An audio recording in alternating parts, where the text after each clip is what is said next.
sira kanggo maksud tira. Assalamualaikum warahmatullahi wabarakatuh. Sembah sujud syukur kehadirat Allah Subhanahu wa Ta'ala. Atas izin dan rahmatnya, kami dapat melanjutkan kembali episode ke-51 dari perjalanan ruhani Sang Prabu tahun 2009.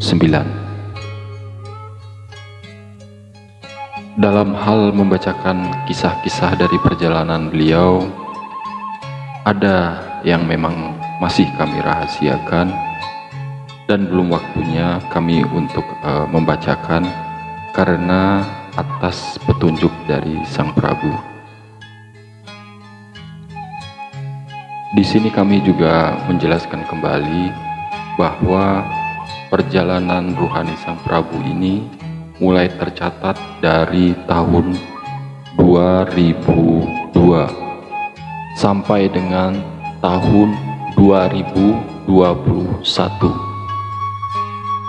Adapun isi dari kitab-kitab perjalanan ruhani Sang Prabu sesuai dengan masa dan tingkatan yang beliau jalani dalam menerima ilmu-ilmu secara ruhani.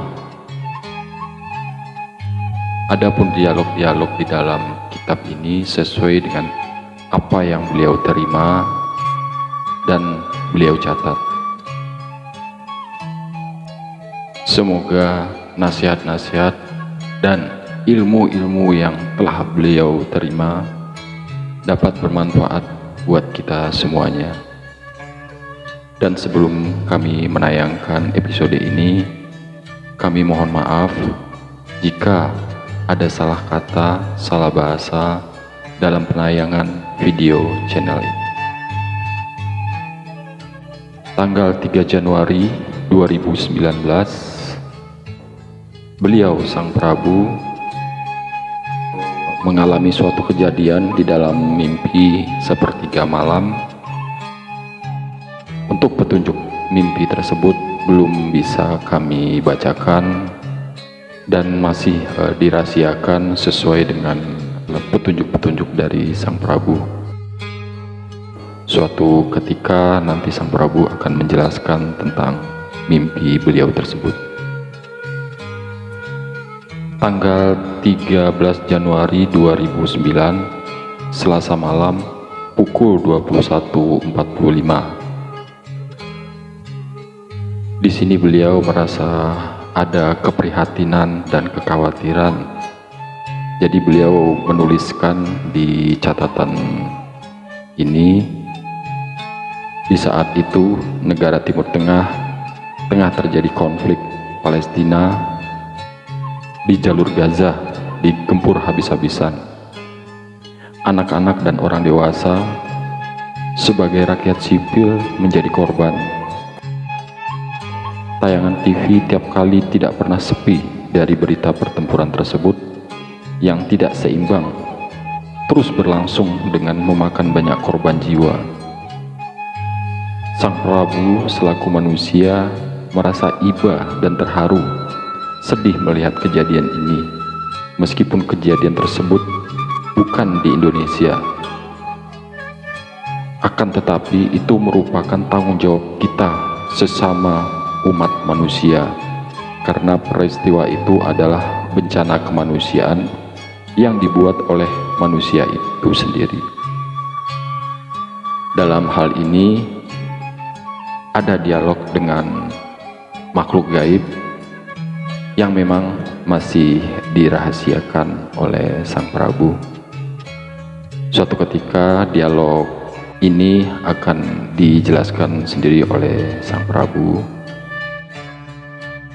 Terima kasih atas pengertiannya. Kita lanjut ke catatan berikutnya. Tanggal 17 Maret 2009, Selasa Wage, malam Rabu Kliwon, pukul 21.20 malam, Sang Prabu kedatangan tamu Kanjeng Aryo Lelono. Assalamualaikum, dijawab oleh sang Prabu. Waalaikumsalam. Kanjeng Aryo Lelono berkata, salam hormat, saya Aryo Lelono. Saya baru saja keliling Nuswantoro melihat keadaan. Sepertinya situasi dan kondisi Nuswantoro sedang tidak baik-baik saja, dikarenakan ada pemilu. Mengenai untuk Bu Syaidah, keadaan dan kondisinya mulai membaik, sinuhun. Insya Allah, jika Bu Syaidah mulai membaik dan mulai sehat, beliau akan mengabari sinuhun kembali. Sang Prabu menjawab, Kanjeng Aryo Lelono, sudah seperti itu keadaan pemilu. Semua berebut kursi dan jabatan. Tentang keadaan Bu Nur Saidah sudah ada yang mengatur. Kanjeng Aryo Lelono berkata, cukup sekian saya bertamu, sinuhun. Wassalamualaikum. Dijawab oleh sang Prabu, waalaikumsalam. Di sini kami jelaskan yang dimaksud dengan Bu Nur Saidah di sini adalah ketika di saat itu ada seorang makhluk Allah yang terkena sihir dan dari perut keluar kawat-kawat. Di saat itu disebut dengan sebutan manusia kawat yang berada di Kalimantan. Kita lanjut ke catatan berikutnya. Pukul 23:35 malam datang kembali Kanjeng Aryo Lelono. Assalamualaikum, dijawab oleh sang Prabu. Waalaikumsalam. Permisi sinuhun, saya datang lagi. Sepertinya keadaan pemilu sedang kacau. Semua manusia merasa benar sendiri-sendiri. Mungkin karena ingin menjadi pemimpin. Sang Prabu menjawab, saya tidak berharap seperti itu, Kanjeng. Saya pasrah kepada Gusti Allah yang mengatur makhluknya. Semua itu tidak akan meleset dari keinginannya.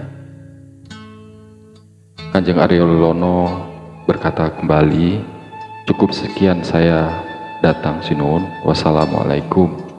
Dijawab oleh sang Prabu, waalaikumsalam.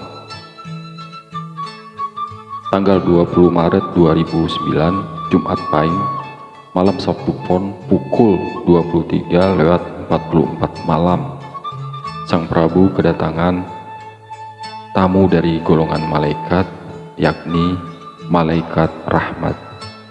Assalamualaikum, dijawab oleh sang Prabu. Waalaikumsalam. Kanjeng malaikat rahmat berkata, sinuhun Prabu, saya malaikat rahmat. Saya diutus Allah Subhanahu wa Ta'ala datang ke sini. Sinuhun Prabu, silakan keluar dari sisi sebelah sini. Jangan terhalang genteng. Memohonlah kepada Allah Subhanahu wa Ta'ala apa yang menjadi keinginan sinuhun. Sebelumnya membaca 2 kalimat syahadat. Sang Prabu menjawab, iya, saya laksanakan, Kanjeng.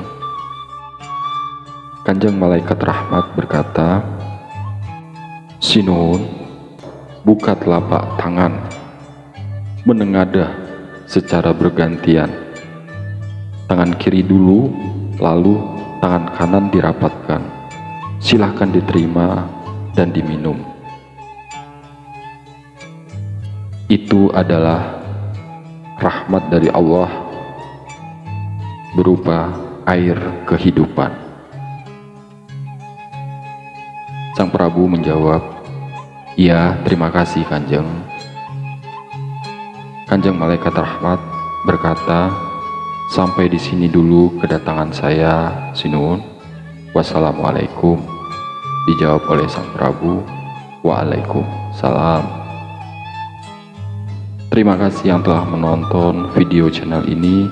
Kami melanjutkan ke episode berikutnya. Saya tutup dengan wassalamualaikum warahmatullahi wabarakatuh.